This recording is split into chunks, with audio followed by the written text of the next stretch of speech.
We pay a visit to the Los Angeles LGBT Center's newest digs. Welcome to the Anita Mae Rosenstein campus in Hollywood, designed to help the most vulnerable of LGBT people.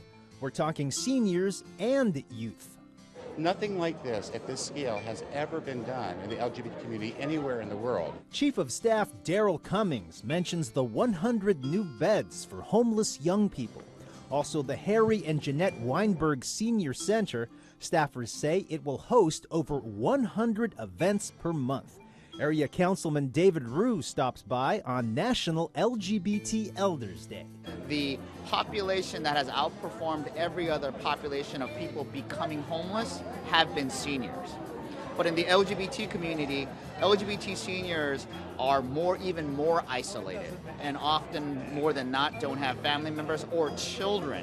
But at the center, they have each other.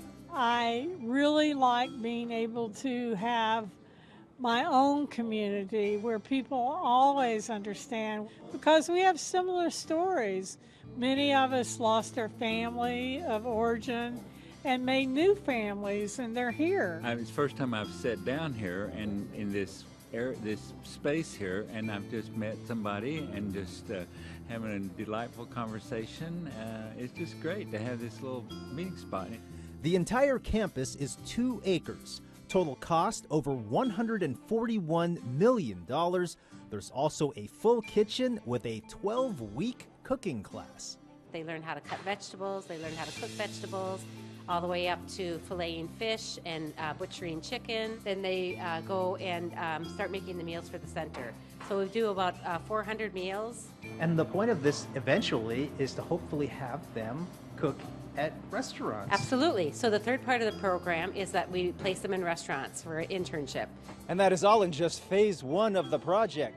Phase 2 is expected to bring some 99 units of affordable housing for seniors, plus 25 units of supportive housing for young people.